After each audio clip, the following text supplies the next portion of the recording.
Neste canal vimos muitas armas diferentes, algumas esquecidas pela história, outras um pouco mais importantes, mas poucas armas.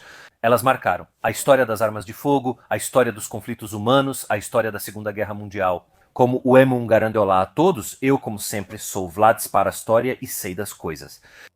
O M1 Garand não é apenas um fuzil semiautomático. Com certeza muitos de vocês o conhecem ou dos videogames ou dos filmes.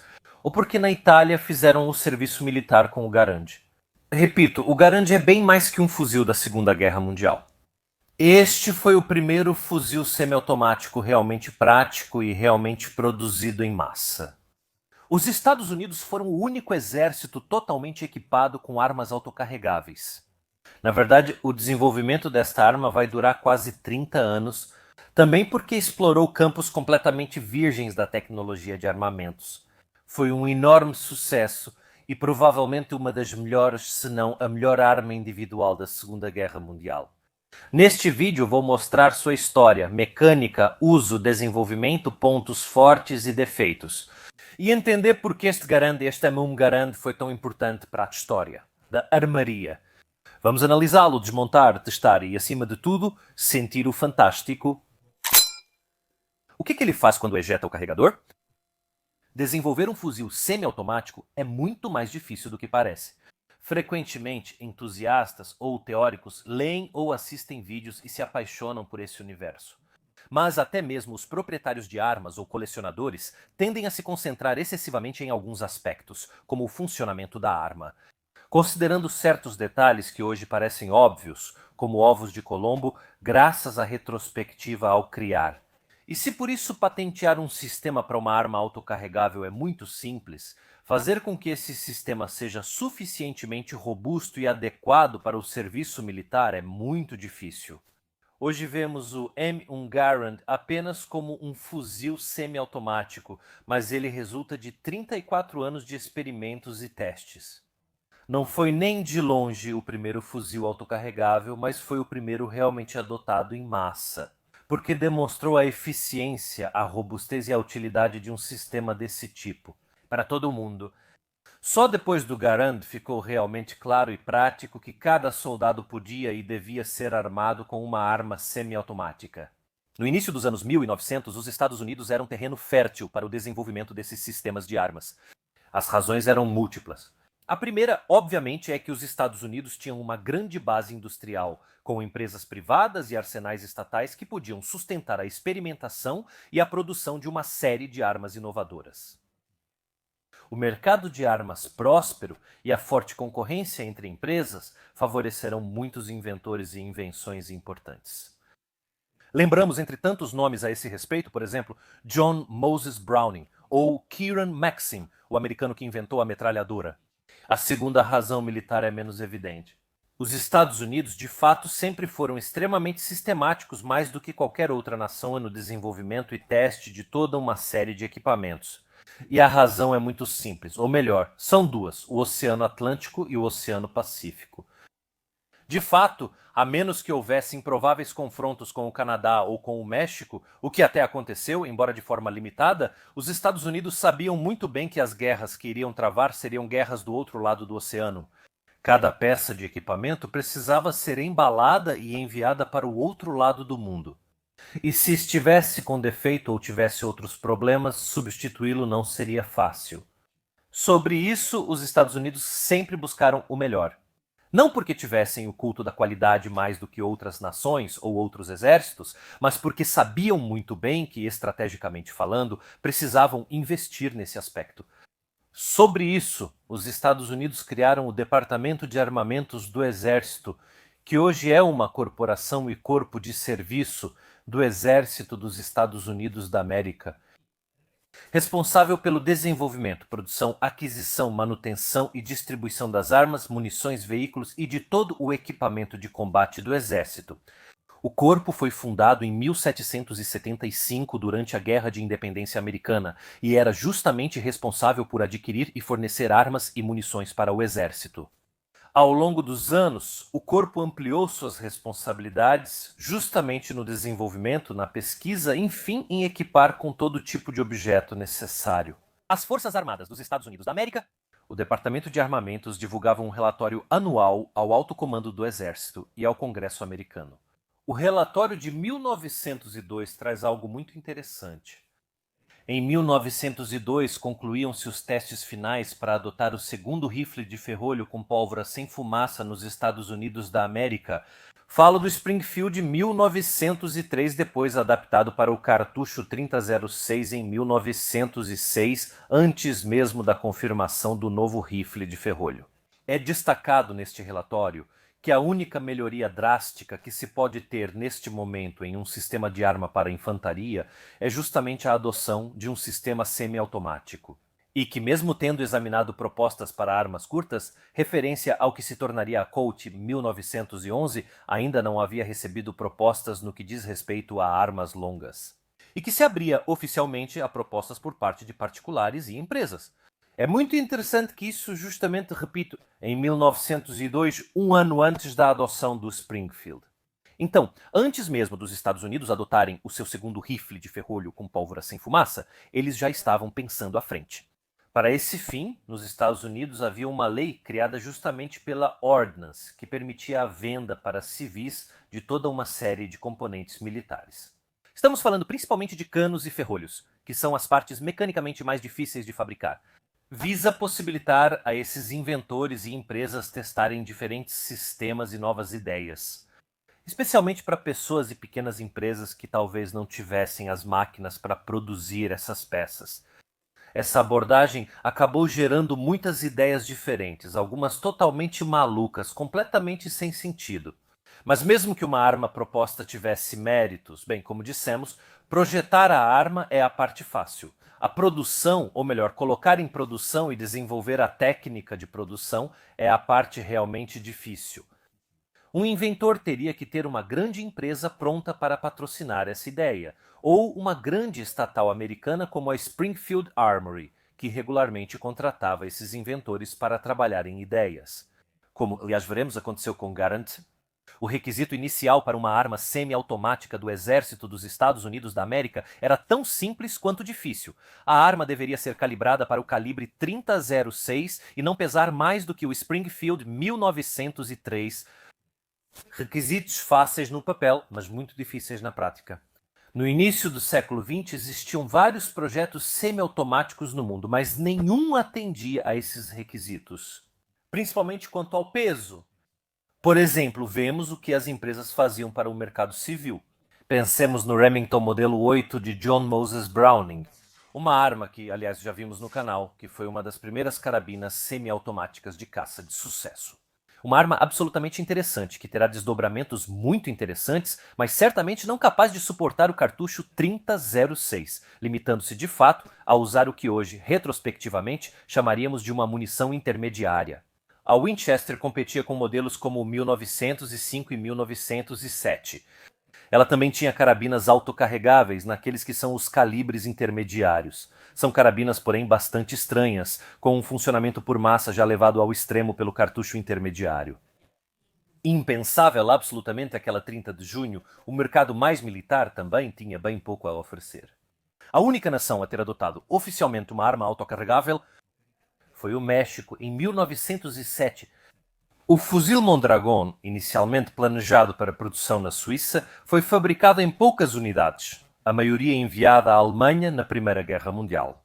A arma, porém, não agradou nem aos Estados Unidos nem aos alemães, que ainda assim a usaram. A primeira arma que impressionou o Departamento de Armamentos foi proposta pelo dinamarquês Søren Hansen Bang, da empresa Madsen. Aliás, responsável por um desenvolvimento muito famoso depois de uma metralhadora leve. Se fosse levado em conta apenas o desempenho no papel e a breve demonstração da arma, bem, a arma correspondia aos requisitos. Esse fuzil de 1911, porém, escondia vários defeitos. Por exemplo, para contornar o problema do peso, utilizava uma coronha extremamente fina. Até mesmo os aços foram reduzidos ao mínimo de espessura possível para economizar peso. O sistema de rearme da arma, conhecido como armadilha de gás ou sistema Bang, operava de forma bastante contraintuitiva. Na extremidade do cano havia de fato uma câmara de expansão que podia se mover. A força do disparo preenchia essa câmara que era empurrada para frente. Ao avançar, ela puxava uma barra de transferência que girava uma alavanca. A parte inferior da alavanca avançava, enquanto a parte superior da alavanca recuava, empurrando um transportador de ferrolho. Atualmente, quase todos os sistemas a gás empurram para trás. Mas isso é algo que, na verdade, aparece de vez em quando, principalmente nos primórdios do desenvolvimento das armas autocarregáveis. O sistema de Bang não é o único. Outro que me vem à mente é o da Saint-Étienne 1907, uma metralhadora pesada francesa. Ela também tem um pistão de gás que, de forma contraintuitiva, empurra para frente. Mesmo com o fracasso e esses problemas, Bang tentou melhorar o projeto e propôs outro em 1927 que explodiu no primeiro tiro. O rifle de Bang seria esquecido, mas seu sistema a gás interessou muito ao Departamento de Armamentos. Foi amplamente discutido, reconsiderado e modificado, tanto que adianto para vocês. Vamos vê-lo novamente em breve. Diversas armas e sistemas também foram testados para esse fim. O Farquhar Hill inglês, o Mauser 1916, um protótipo Springfield para a conversão dos rifles de ferrolho em semiautomáticos de 1916 e 1 do Arsenal de Rock Island. Em 1916 foi examinado o protótipo do fuzil do General Liu no arsenal de Hanyang, China. Foram examinados o Hatcher, o Heinemann, o Vickers-Berthier em dois modelos diferentes, o Reichiger suíço, praticamente um Schmidt-Rubin com um sistema a gás muito peculiar acoplado, o fuzil de Thompson e também o Ribeyrolles, Sutter e Chauchat francês, adotado pelos franceses durante a Primeira Guerra Mundial. É usado em números significativos. Foi realmente a primeira arma semiautomática autocarregável, o fuzil de infantaria utilizado em números relevantes.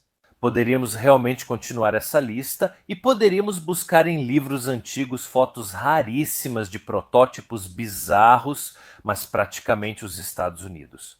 O Departamento de Armamentos examinou todo o sistema de arma longa autocarregável que existia no mundo. Nenhum deles era satisfatório, mas dois projetos se mostraram promissores. João Canciu-Garan, nascido em 1º de janeiro de 1888 em Quebec, Canadá francês, entra em cena. Na adolescência, mudou-se com a família para Connecticut, onde trabalhou. Primeiro em uma fábrica têxtil, depois ajudando o irmão a administrar um estande de tiro ao alvo. De 1908 a 1914, trabalhou na produção de máquinas industriais até se tornar engenheiro-chefe da Federal Screw Corporation, junto com o irmão. Ao mesmo tempo, ele abrirá várias galerias de tiro, praticamente estandes de tiro recreativos indoor. Sua grande paixão pelo tiro ao alvo e seu vasto conhecimento de máquinas e, portanto, habilidades mecânicas o levarão naturalmente na direção do desenvolvimento de armas de fogo. Durante a Primeira Guerra Mundial, ele se alistou na Guarda Nacional Americana e, em uma revista militar, leu sobre os problemas que o exército americano tinha com as metralhadoras. Garand então decidiu que ele mesmo resolveria o problema. Graças às suas amizades no mundo industrial e militar, ele tinha quem o ajudasse a desenvolver essa ideia. O que ele tinha em mente era algo muito particular. Ele queria desenvolver uma arma automática, um fuzil semiautomático ou uma metralhadora leve que utilizasse o funcionamento por espoleta. Esse funcionamento peculiar foi patenteado por Hiram Maxim em 1883. E nunca terá nenhuma aplicação no mundo real. Não existem armas em circulação que funcionem por espoleta.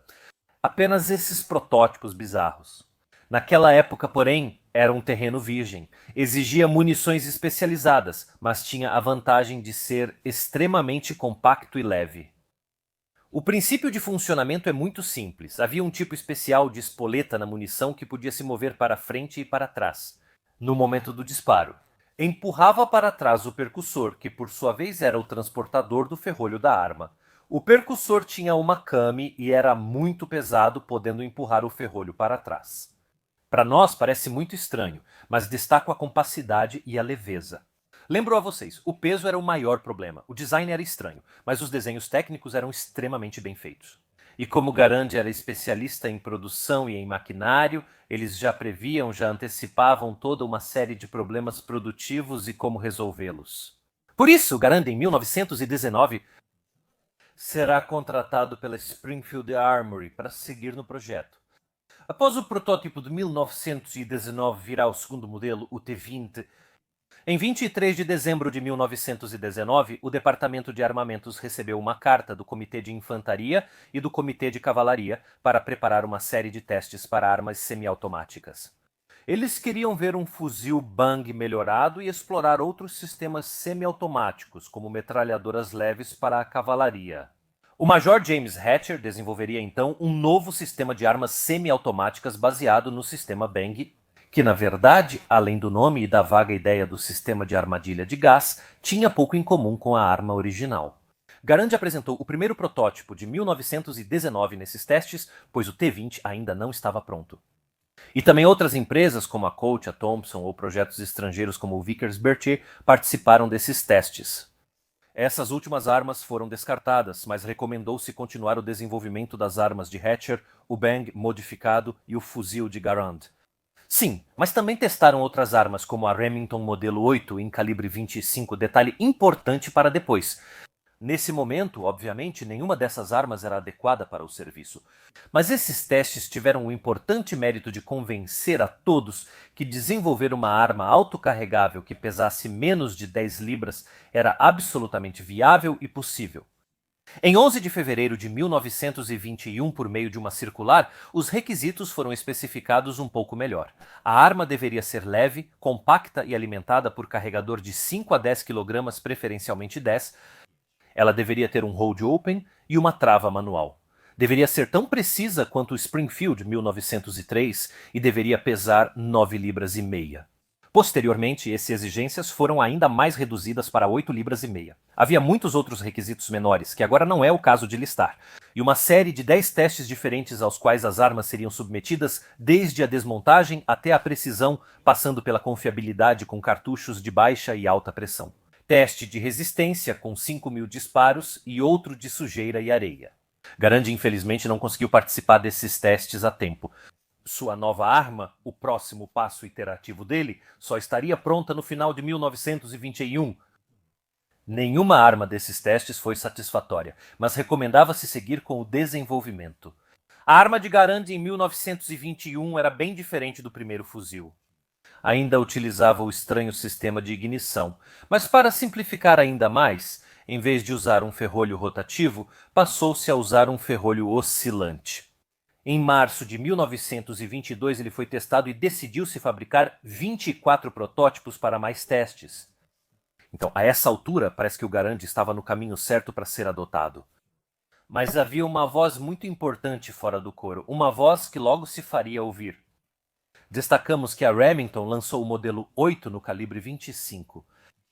A Remington conseguiu convencer o Departamento de Armamentos a continuar a experimentação com essa arma e propor não apenas uma nova variante do modelo 8, mas também a convencê-los a testar uma munição que fosse diferente, da 30-06 e que tivesse um calibre menor, portanto mais rápida e com um tiro mais reto. O engenheiro John Pedersen, mente por trás da iniciativa da Remington, criou projetos como a espingarda Remington 1910 e o ultra-secreto dispositivo Pedersen. Dispositivo que trocava o ferrolho do Springfield, transformando-o em carabina semiautomática. Pedersen era um armeiro conhecido e respeitado. João Moses Browning disse sobre Pedersen que ele era o maior inventor de armas vivo.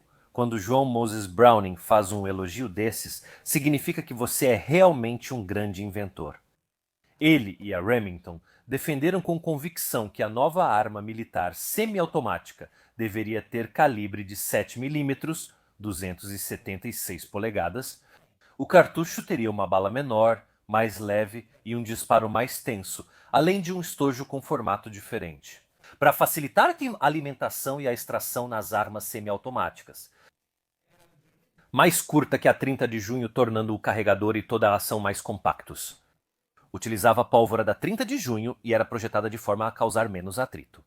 Assim, pelos cálculos, ela aquece só 60% do que a 30-06, permitindo fogo mais prolongado. A maior leveza da munição também trazia vantagens logísticas. Produzindo 1 milhão delas, economizavam-se 1.500 kg de chumbo e 1.200 kg de pólvora. Não era perfeita porque a menor performance em munições especializadas era absolutamente perceptível. Como a bala era menor e mais leve, ela não se adaptava muito bem a munições como, por exemplo, as perfurantes ou as traçantes. Pedersen conseguiu convencer e, em 1924, fundos foram destinados para desenvolver essa munição. O fuzil que ele queria combinar com essa munição também era muito peculiar. Na verdade, era um fuzil com atraso por alavanca de joelho. Sistema peculiar, usado só em outra arma, a metralhadora pesada austro-húngara Schwarzlose 1907. Na verdade, a alavanca de joelho não servia para completar o fechamento, como em uma Maxim ou nas Winchesters, mas funcionava como uma desvantagem mecânica na abertura. Enquanto isso, em 1924 houve outros testes que envolveram o Garand e o Thompson. O Garand foi considerado absolutamente superior ao último, embora ambos ainda fossem insatisfatórios para. Em 1925, porém, a arma de Pedersen e a munição estavam finalmente prontas. Foi então solicitado que o Garand e o rifle de Thompson fossem testados paralelamente ao Pedersen. Em 276 mudanças substanciais estavam por vir e alterariam drasticamente o Garand. De fato, em 1925 foi adotada uma nova versão da munição 3006, conhecida como M1. A pólvora mais valiosa e progressiva, junto com a bala mais pesada, comprometeram um pouco o equilíbrio mecânico do Garand.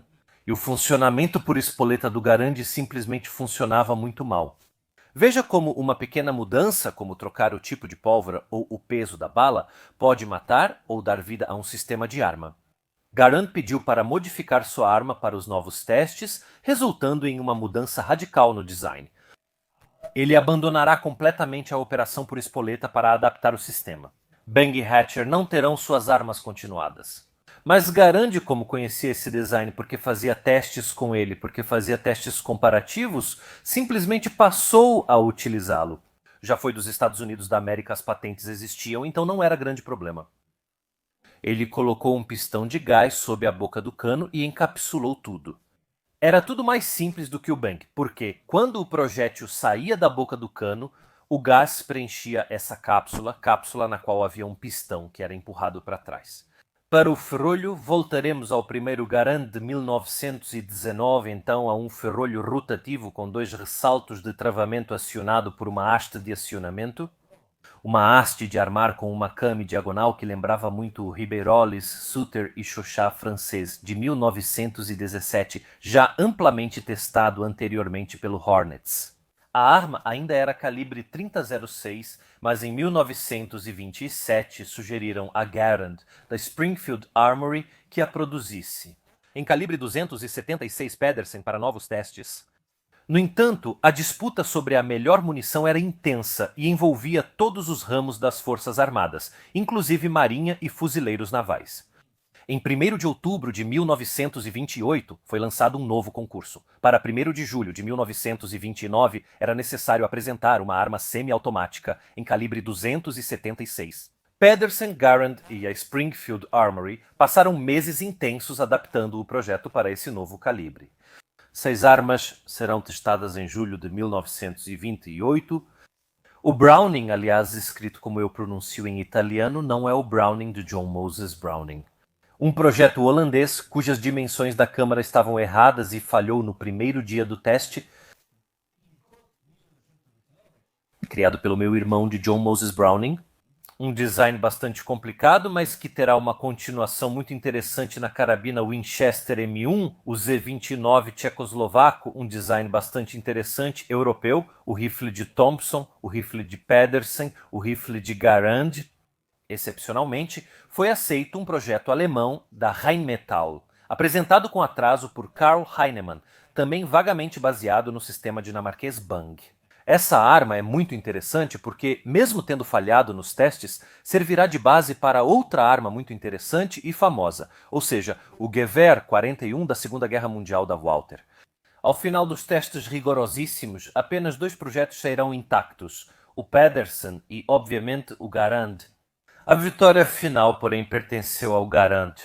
Era mais simples, mais leve e não exigia, ao contrário do Pedersen, munições lubrificadas para ajudar na extração. Outros testes seguiram, voltados principalmente para resolver definitivamente a controvérsia sobre a munição. Muitos no exército apoiavam a 276 Pedersen, Mas havia algumas objeções bastante importantes, principalmente aquelas relacionadas à cadeia logística. Obviamente, ter outra munição ou mesmo mudar para um novo calibre era complicado e caro. O próprio Garand propôs espontaneamente uma versão dele em 3006 desse novo sistema em 1931, mas ela quebrou e foi rejeitada. Um documento de dezembro de 1931 aprovava para o ano fiscal seguinte, 1932, a produção de uma pré-série limitada dos Garand, enquanto Pedersen recorria dessas decisões. Em meio a tudo isso, porém, interveio o general Douglas MacArthur, que disse não. O general Douglas MacArthur não queria uma munição.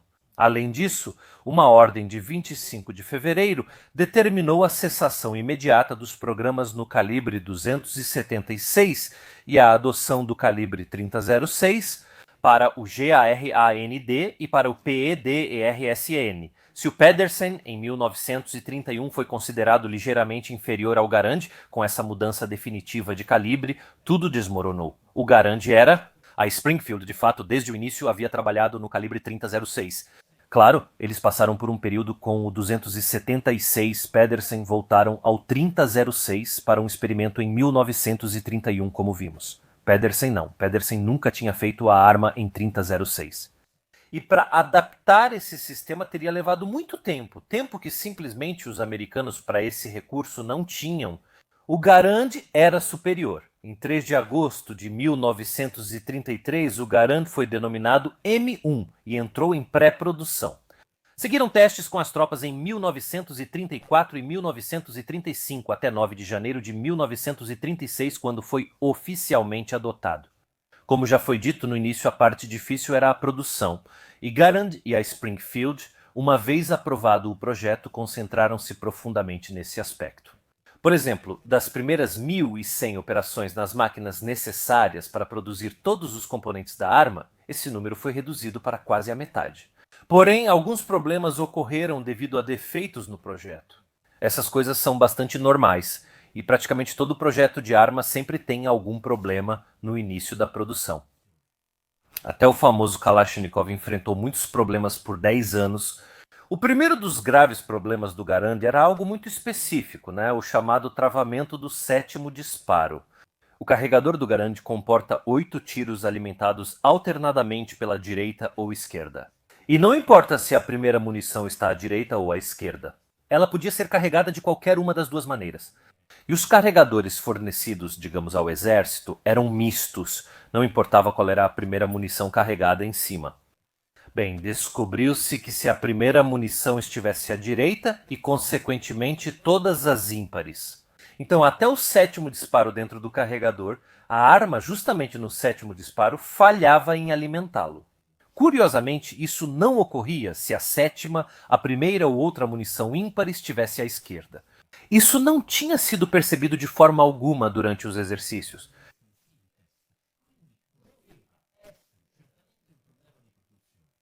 O problema era tão sério que havia quem sugerisse acabar completamente com esse programa. Além disso, havia outros personagens com projetos diferentes, como Melvin Miner Johnson com o futuro Johnson 1941, que afirmavam poder fazer melhor e com menos problemas que o Garand. A solução imediata foi usar e carregar os carregadores exclusivamente com o primeiro tiro à esquerda. Mas a solução definitiva veio quando um funcionário da Springfield Armory, um certo Walter Campbell, teve uma ideia genial. Ele percebeu que o carregador da arma, mesmo cheio, tinha muita folga e havia algo errado. Por conta própria, ele adaptou a arma para aumentar a pressão do carregador à direita, eliminando as falhas de alimentação. Ao estudar essa intuição de Campbell, o então coronel Hatcher, o mesmo do sistema Agassi, chegou a uma conclusão definitiva. Qual era o problema? De fato, nas operações de fresagem dos receptores, em determinado momento, era removido material em excesso do lado direito do receptor por engano, o que não sustentava corretamente o carregador. Corrigido rapidamente, na verdade, essa questão na máquina acusada desse corte errado, o problema cessou completamente. A segunda modificação importante envolvia o sistema a gás Bang, que tinha 2 defeitos. O menor era que sujava muito. Mas pensem, o defeito mais importante identificado era que ele era bastante frágil, acabava se deformando quando era usado intensamente. A baioneta. Como a baioneta é fundamental. O sistema de gás foi redesenhado com um orifício de gás clássico e um pistão de curso longo, modificação aprovada em 26 de outubro de 1990. Isso torna os chamados Garand Gas Trap, ou seja, Garand com o primeiro sistema a gás, extremamente raros e extremamente caros no mercado de colecionadores devido ao baixo número produzido. A longa aula de história, por enquanto, terminou. Então, antes de tudo, vamos mover a câmera e dar uma olhada de perto em como é feito o Garand. Depois, vamos aproveitar uma animação para ver um pouco melhor como funcionam as várias pequenas partes e, claro, vamos fazer um bom teste prático no stand de tiro. Vamos dar uma olhada neste belíssimo M1 Garand. Quero mostrar para vocês que mesmo que este tenha sido rearsenalizado em algum momento nos anos 50 pela fábrica de Terni, todos os componentes são americanos. Como vemos, o restante está na arma. Este é um autêntico Springfield. Não foi só Springfield, obviamente, que os produziu, mas também muitas outras empresas para apoiar o esforço de guerra. Vamos falar da baioneta mais adiante, mas a coisa mais evidente, obviamente, do Garand é o carregador. Esse carregador, como vimos durante o desenvolvimento, passou por algumas variações, mas foi algo que o exército americano fez muita questão. Talvez seja a última instância, não a última oportunidade, a última situação em que um carregador que poderíamos chamar de M-Block ou carregador Mannlicher foi realmente utilizado. O Garand foi muito moderno, inovador e excepcional. Na minha opinião, o carregador não é um desses, até porque é uma tecnologia que vai desaparecer depois do Garand. Carregadores removíveis mostrarão ser melhores ao provar que podem ser econômicos e confiáveis ao mesmo tempo. Por isso, toda a razão de existir do carregador tipo clip, que é ser mais barato do que o carregador removível, vai deixar de existir. Vamos deixar essa clip de lado, aliás, ela está descarregada. Vamos usá-la depois para algumas demonstrações. Vamos começar o tour pela arma. Muitos de vocês já a conhecem, talvez porque serviram no exército. Vamos começar pela frente. Na frente está a boca do cano e abaixo dela o pistão de gás. Aqui, no tubo de gás, há um pistão. O mecanismo de funcionamento é um pistão de curso longo. Como vimos, os primeiros Garand usavam uma armadilha de gás derivada do sistema Bang, mas a partir de mais ou menos o número 10.000 dos produzidos, esse sistema foi completamente alterado. Isso torna os Garand com a armadilha de gás extremamente caros e desejados. Honestamente, nunca vi um pessoalmente, eu só vi fotografias dessas coisas. Por serem tão raros, são leiloados por centenas de milhares de dólares. Um dos rifles mais caros que se pode ter, de fato, é um Garand com a armadilha de gás, descendo sob o tubo de gás. Temos este elemento que é o encaixe para a baioneta. A baioneta pode ser simplesmente retirada da bainha e acoplada à arma. Confira algo interessante sobre esta baioneta que o dono, um colecionador e reencenador, me contou. Ele possui vários acessórios que mostraremos neste vídeo. Esta baioneta é um achado de guerra na linha gótica, então provavelmente foi usada em batalha. E isso torna esta revisão desta arma, este tour pela arma, ainda mais fascinante. Para remover a baioneta, temos aqui embaixo um botão que precisamos pressionar até o final.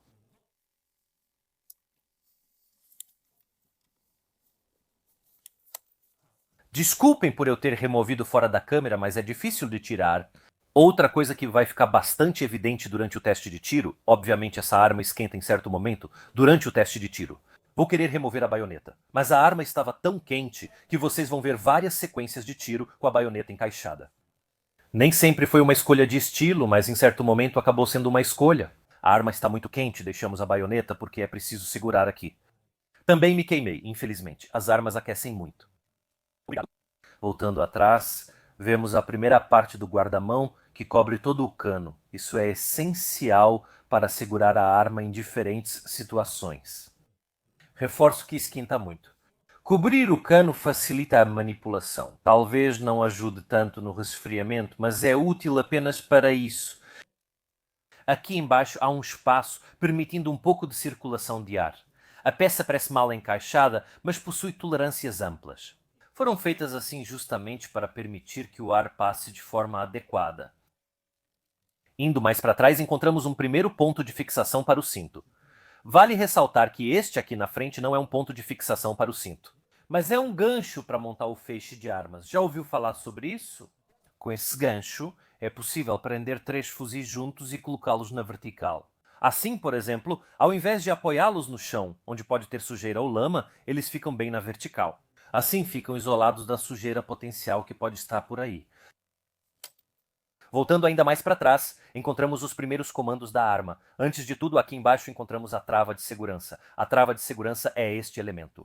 Muitos perguntaram para que serve este orifício. Serve para 2 coisas, na verdade. Primeiro, você pode colocar a trava de segurança e passar um cabo ou um cadeado aqui para travar a arma em segurança.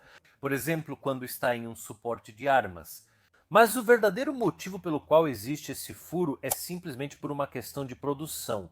Quando essas peças eram finalizadas, elas eram brunidas.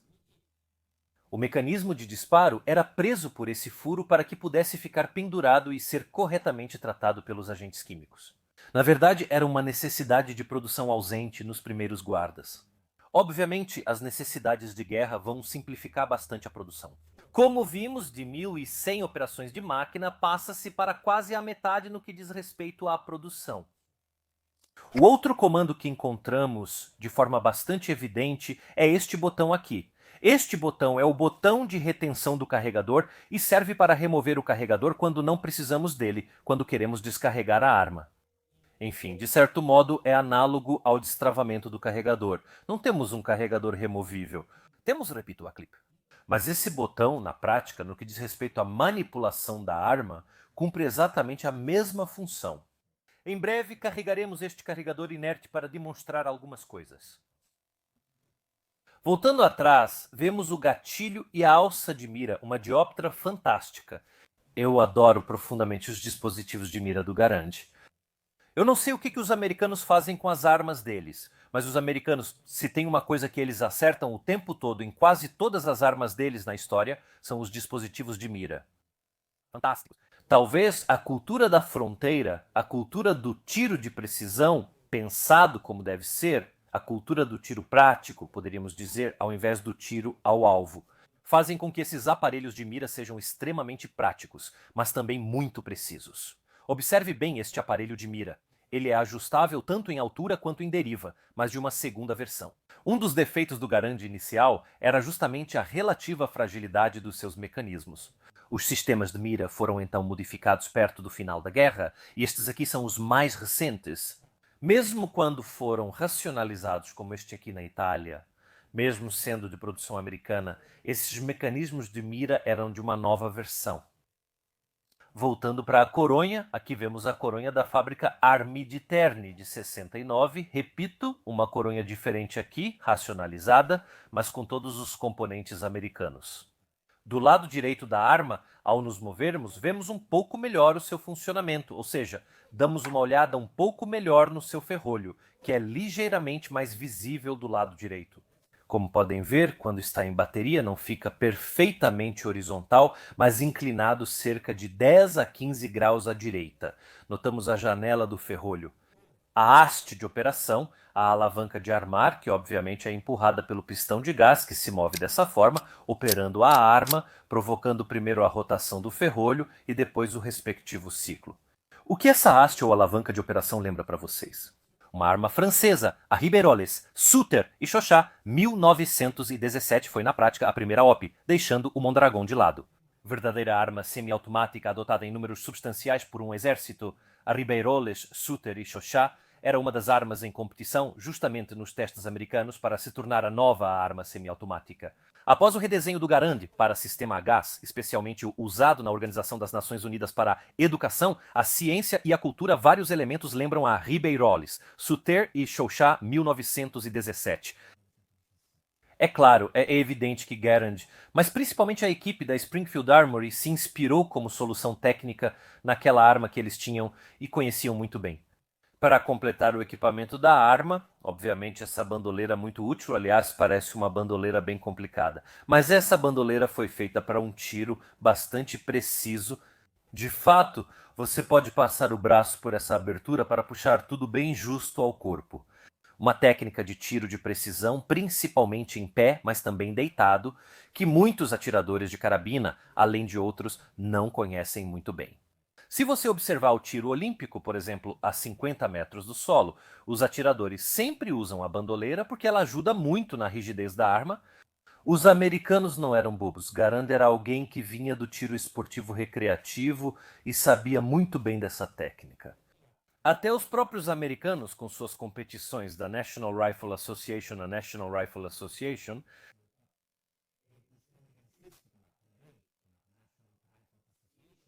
tinham exatamente o culto ao tiro de precisão e às competições. Esta bandoleira é uma bandoleira fantástica, que ajuda muito desse ponto de vista. Uma última coisa que queremos ver na coronha é essa portinhola fantástica que pode ser aberta. Pode ir bem.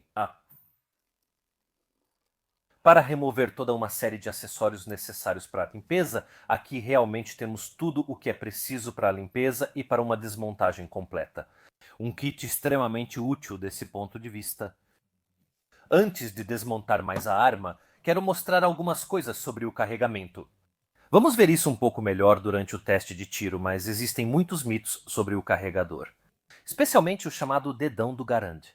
O Garand é famoso por machucar as mãos e deixar marcas, conhecidas nos Estados Unidos da América como Garand Thumb. Honestamente, é algo extremamente fácil de evitar se você entender minimamente como a arma funciona.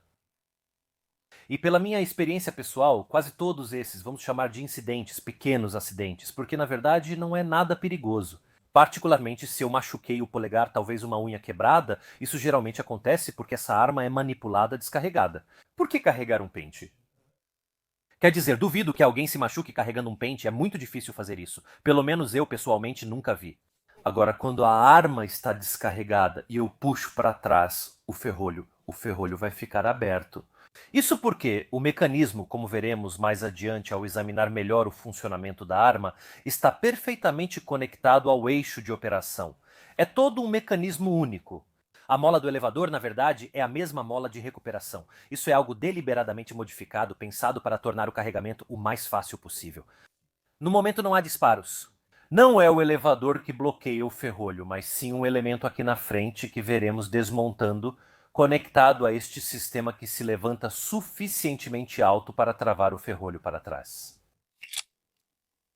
Neste momento, vemos o elevador da arma que, como você pode ver, pode alimentar tanto da direita quanto da esquerda. Até porque esses carregadores são de dupla coluna com apresentação alternada e podem ser alimentados indiferentemente com a munição por cima e à direita ou à esquerda.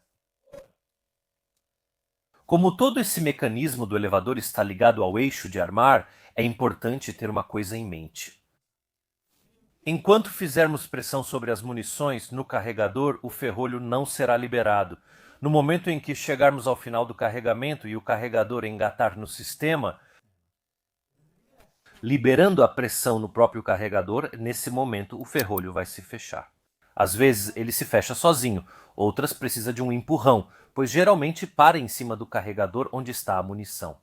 Por isso, muitos recomendam carregar o Garand fazendo movimentos estranhos com a mão para travar a alavanca de armar. Mas vou mostrar para vocês rapidamente que não há nada a temer enquanto você faz pressão com a mão.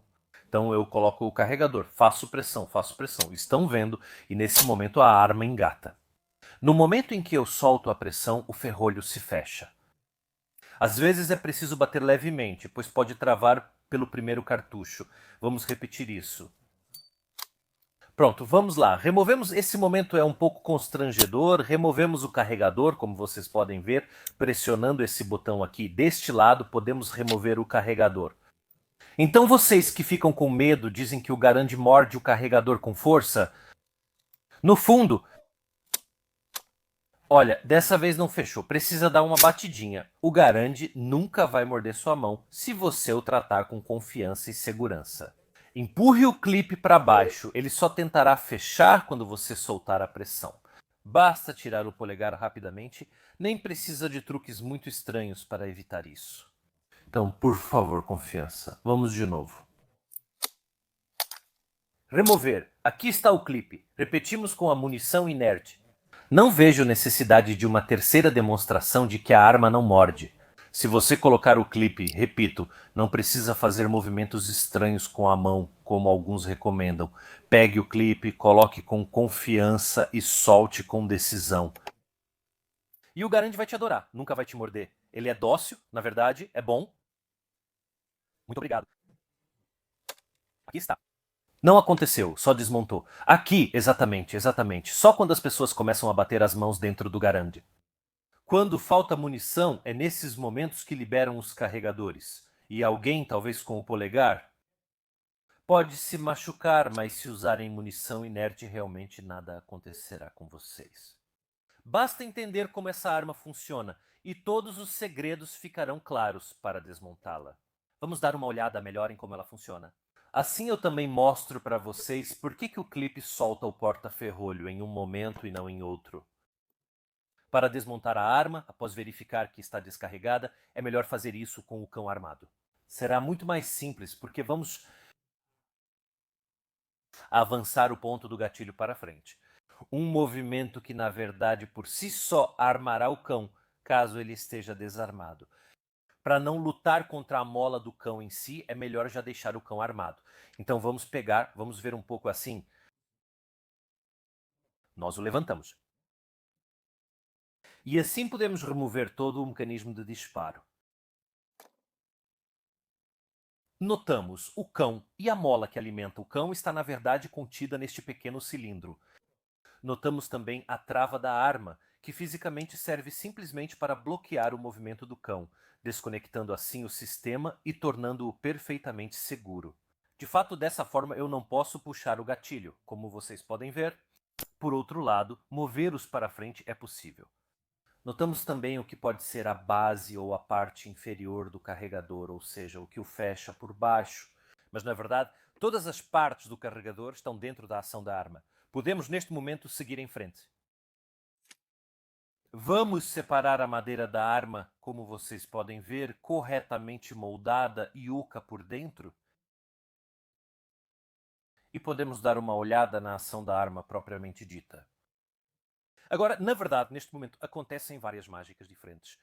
Em particular, há essa extensão que vai operar toda uma série de elementos dentro da arma.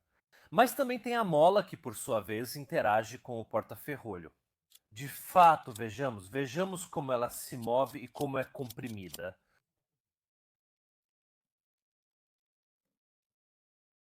Este aqui dá para ver pouco neste momento, é o elevador da arma.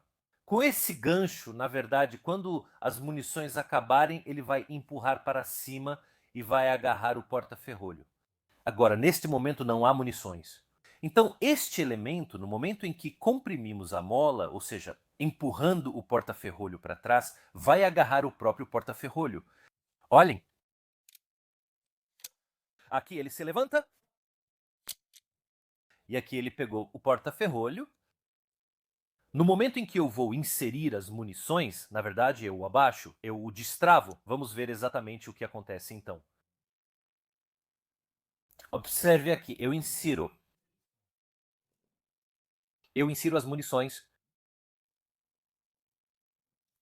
É um pouco difícil fazer isso na câmera, mas observem aqui. Eu insiro as munições, vou assim abaixar o elevador. Observem aqui, e até o final do curso. Vejam. O transportador é liberado no momento em que todo esse sistema é freado pela presença da munição e do próprio carregador. Não há nada mecânico que fisicamente segure esse sistema. Na verdade, é o próprio atrito das componentes que faz isso. Então, quando eu solto a pressão, esse atrito deixa de existir. A arma vai para pôr a bateria e o ferrolho se fecha, então basta manter a pressão assim para que ele não se feche. Abrimos o ferrolho de novo e retiramos o carregador. Então não tenham medo de usar o Garand. Isso é o que acontece fisicamente, como vocês podem ver. Todo esse sistema, esse medidor, está conectado ao elevador. Na verdade, podemos dar uma olhada um pouco melhor em como isso funciona. Na verdade, podemos desmontar a arma primeiro. Para fazer isso, precisamos desconectar esse sistema. É bem simples. Puxamos a mola para trás. Assim, esta é a longa mola de recuperação. E esse gancho, podemos dizer, é o que vai operar. O elevador é, de fato, o que mantém a arma aberta. Assim, temos o tubo de gás e o porta-ferrolho. Agora, o elevador oscila e tenta sair sozinho, sem controle nem tensão na mola, como vocês podem ver. Como vocês podem ver, nesta altura há um entalhe, uma espécie de alargamento na cama. Podemos dizer que controla o movimento do porta-ferrolho. Neste ponto, podemos recuar o porta-ferrolho. E encontrar o ponto certo muitas vezes exige um pouco de mexer, por assim dizer, até encontrar o ponto certo. Podemos remover a haste de armar. Em um instante girava. Então,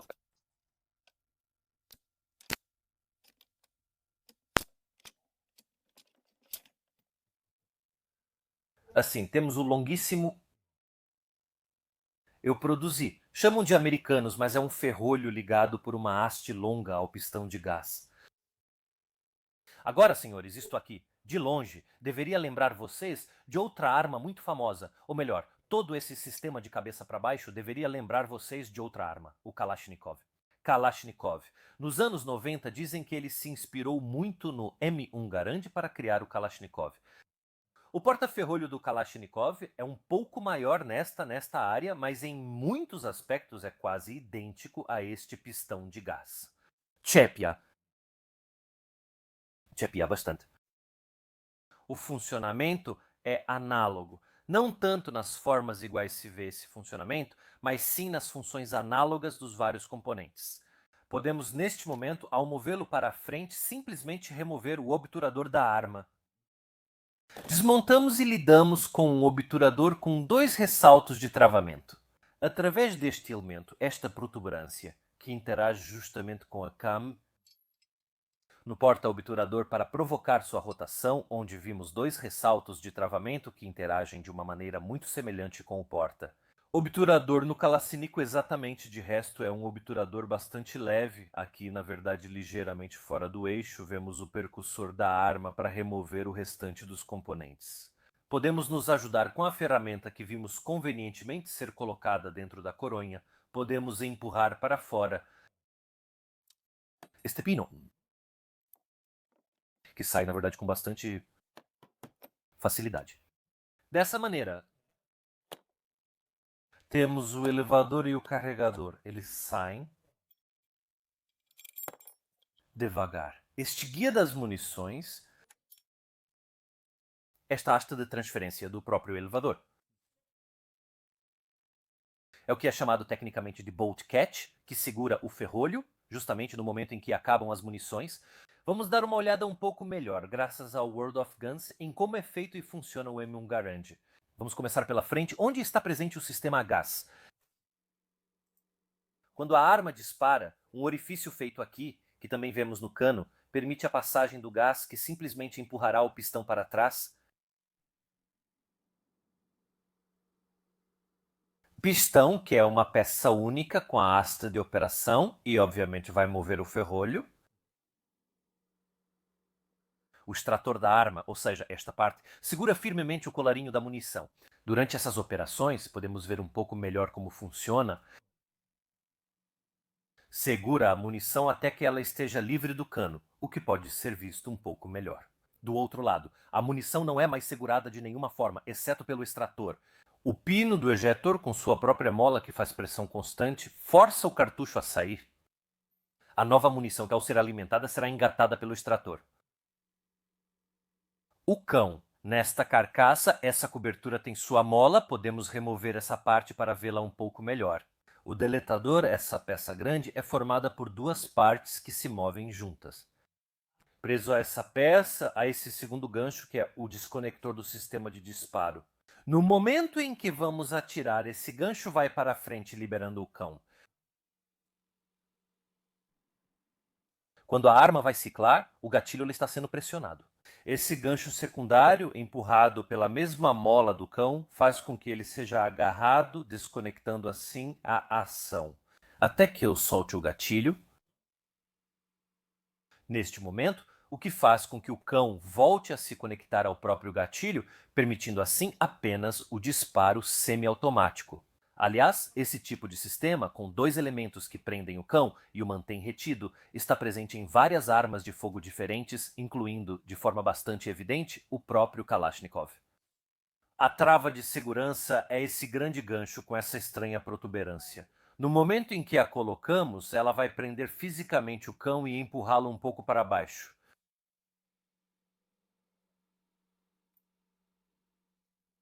Obviamente, liberar a trava de segurança terá o efeito inverso.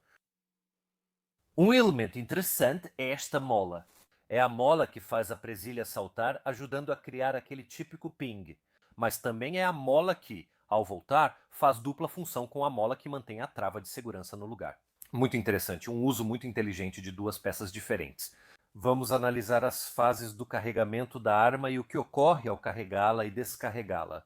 Primeiro, inserimos um novo carregador que o elevador empurra e é interceptado por um elemento que o segura e também permite sua liberação, e receberá a pressão da mola.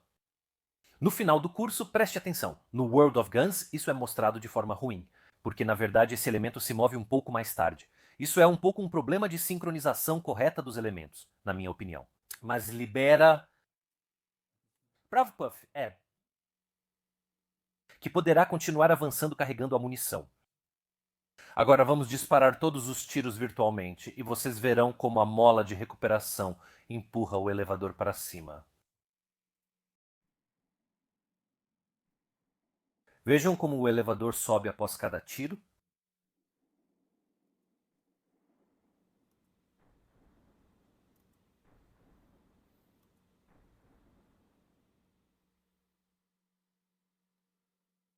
Ao carregar o último tiro, várias coisas interessantes acontecem.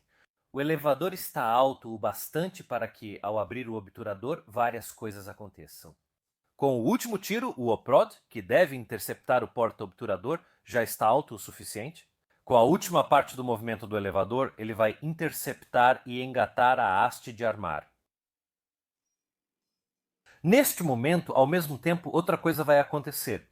Quero que agora vocês observem esta extensão deste elemento. Enquanto este elemento sobe, vai fazer com que o oprod seja pego, esta extensão desce. Ao pressionar para baixo, vai acionar a liberação do clipe, que, como está sob tensão da mola, vai saltar para fora. Aqui está, ele pressiona e libera o clipe. Se vocês notaram uma mudança de câmera, é porque eu troquei de câmera. Uma simplesmente descarregou, então espero que me perdoem. Essa potencial cacofonia ou cacovisão, como se diz. Bom, não importa. Vamos, vocês sabem, remontar essa arma, porque assim podemos ver também o processo inverso. Agora, para conseguir encaixar essas peças, é preciso juntar tudo e fazer encaixar como se fosse um Tetris, porque tudo precisa se ajustar nesse pequeno espaço. Então vamos primeiro alinhar essas duas partes juntas. Este, obviamente, é o retém do ferrolho, aquele que segura o ferrolho. Esta, por sua vez, é a guia das munições. Dentro da guia das munições. Depois, passamos a extensão que vai interagir com o elevador da arma.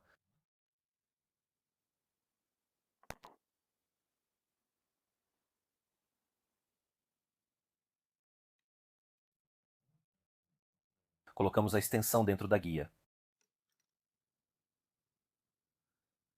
O elevador da arma deve interagir com essa extensão. Quando tudo está perfeitamente alinhado, o que não é o caso neste momento, quando tudo está bem alinhado. Vamos ver se conseguimos. Vamos ver aqui. Aliás, nasce desse lado. Sim, aqui. Ah, aqui está, chegamos, aqui está, chegamos. Como vocês podem ver, tudo vai junto. Com prática, brincar com alinhamentos fica bem mais simples, para falar a verdade. Neste momento, podemos inserir o ferrolho dentro da arma, tomando cuidado para que ele entre nos trilhos apropriados. Pronto! Aqui está o ferrolho da arma, que dessa forma pode deslizar tranquilamente. Vamos puxá-lo um pouco para trás, porque precisamos encontrar o ponto, né? O ponto correto. Para ir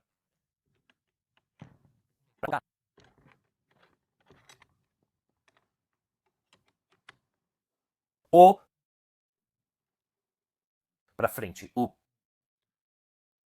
porta do obturador. Aqui está. Precisamos alinhar as duas partes e encontrar o ponto novamente.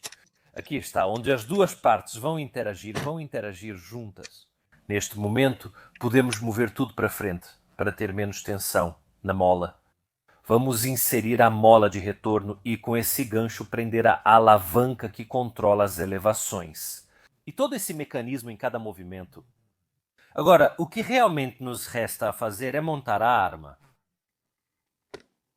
dentro da madeira. A raiva. Sim?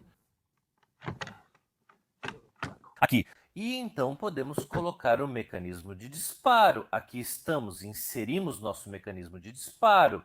Deve entrar com bastante facilidade. Uma vez que encontramos o alinhamento certo, pronto, um pouco no centro, encontramos.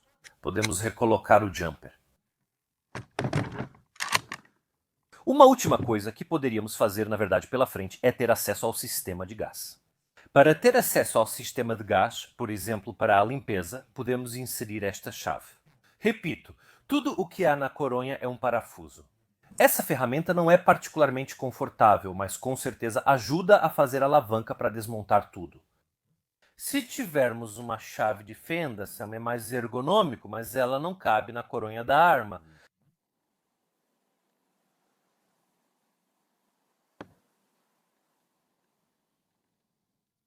Muito bom. Aqui, podemos desparafusar.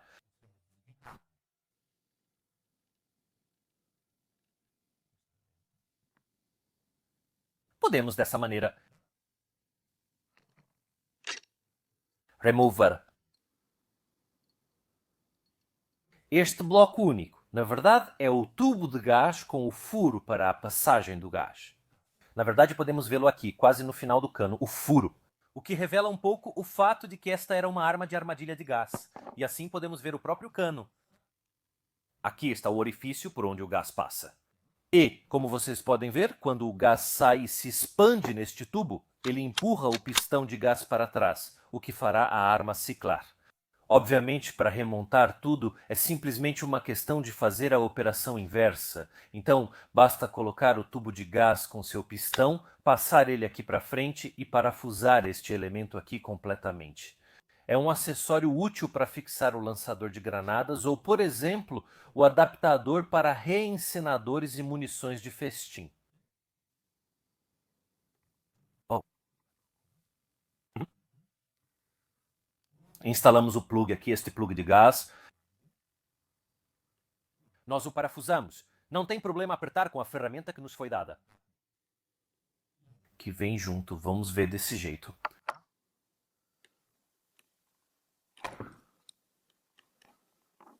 Mas aqui está. Aqui está, podemos fechar a ferramenta agora e colocá-la na coronha.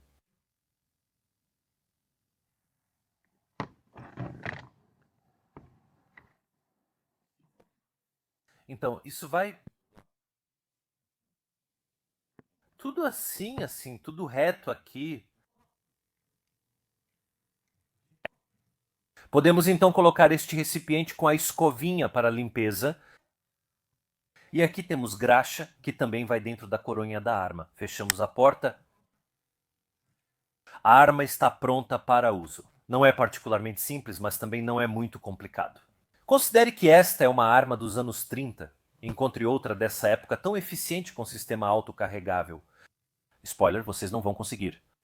Depois de remontar a arma, vamos ao estande de tiro, pois é um prazer usá-la e atirar. Vocês já notaram que estou apaixonado. Vamos lá. E aqui estamos nós finalmente no 414 de Brony para testar este maravilhoso M1 Garand, obviamente, como sempre, com muita munição. Temos os carregadores em bloco, também chamados de Mulliker. Foram 8 tiros, não 10, devido à troca de calibre durante o desenvolvimento. Agora, o manuseio é bastante simples. Para carregá-lo, abrimos, vamos ver se dá para ver, inserimos o carregador. Lembre-se de manter a pressão e a arma está pronta para carregar. Depois mostro melhor para vocês. Vamos tentar alguns tiros.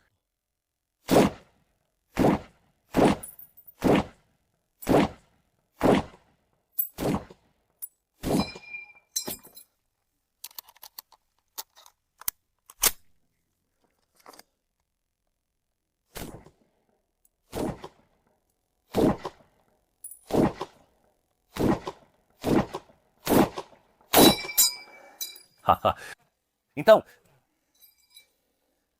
pelo meu vídeo antigo, vocês já sabem que eu testei e atirei como Garand. Mas toda vez que pego ele de novo é um enorme prazer. Ergonomicamente falando, apesar de ser na verdade uma arma da Primeira Guerra Mundial, em certos aspectos é muito bem feita. É relativamente pesado, mas o peso está concentrado na parte de trás, todo o prod. O sistema a gás é leve, então o peso fica quase todo na parte de trás. E se pegarmos bem aqui, onde tem essa forma, onde depois fica o carregador.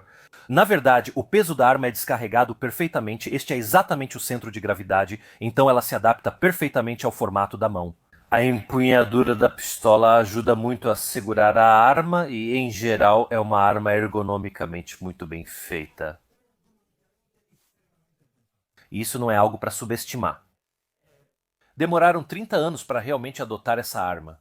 E, como dissemos, essas coisas que os americanos fazem, que os americanos faziam, eram frequentemente apresentadas como perfeição. Francamente, desconsiderando o Survivor 44, essa é uma ideia totalmente nova e diferente. Este é provavelmente o melhor fuzil da Segunda Guerra Mundial.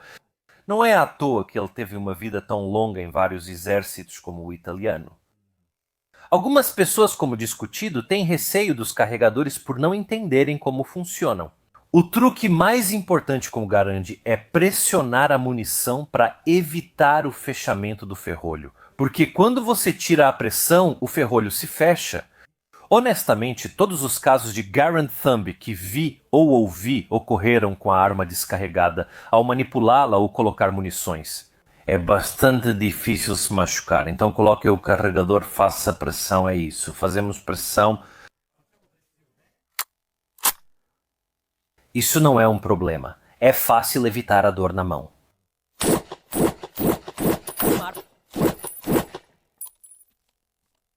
Oh, pequeno mau funcionamento. É uma arma. Ok. Ah. Pode acontecer de vez em quando. Especialmente considerando que esses carregadores são reutilizados, a propriedade da arma, na verdade, era descartável. Esse pode ser o maior limite de sistemas com carregadores. Mannlicher, vamos mover a câmera, vamos tentar mais alguns disparos e continuarei dizendo o que penso. Eu daria muitos beijinhos.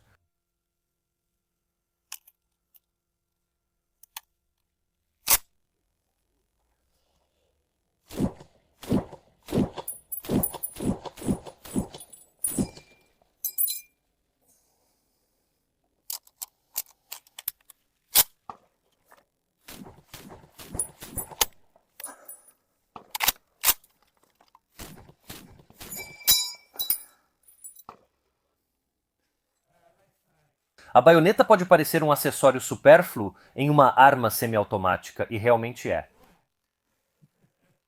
Mas o que fazemos se estivermos na selva daquele canal? E se os japoneses nos atacarem a uma distância muito curta? Em situação extrema, pode ser vagamente útil para se defender. Vamos ver.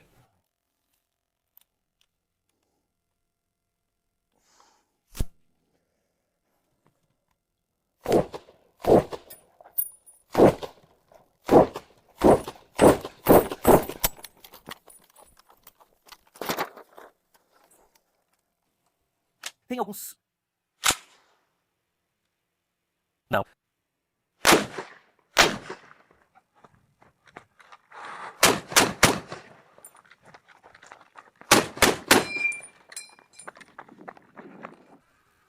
No anime?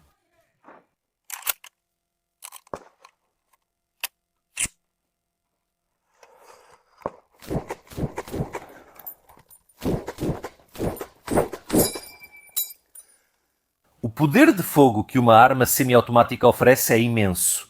Há pessoas na internet e em fóruns de especialistas em armas que me dizem que, treinando com um rifle de ferrolho, é possível obter o mesmo poder de fogo. Isso é algo ridículo e simplesmente falso. A arma semiautomática permite uma versatilidade, um volume de fogo, especialmente em situações de combate que armas de tiro único ou de ferrolho só podem sonhar. O Garand foi a primeira arma semiautomática adotada em massa, embora não tenha sido a primeira de todas. E o exército americano foi realmente o único exército da Segunda Guerra Mundial a estar totalmente armado com armas semiautomáticas. As equipes de infantaria americanas tinham um poder de fogo imenso que nenhum outro exército possuía. E isso é indiscutível, não há dúvida. O Garand, como disse realmente o General Patton, foi talvez uma das maiores invenções. Não o Garand em si, mas a arma semiautomática. Isso multiplica a força e há um motivo para ter durado tanto tempo como durou.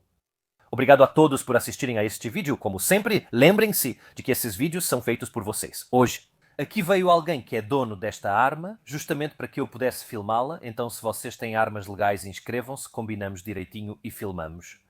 Se quiserem ajudar o canal, inscrevam-se e apoiem financeiramente clicando abaixo. Como vocês sabem, fazer isso não é gratuito. Se quiserem, também tem a loja de camisetas. Temos novos designs lindíssimos feitos especialmente para vocês.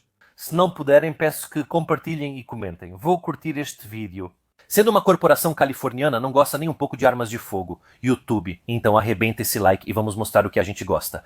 Nós, como sempre, nos vemos na próxima.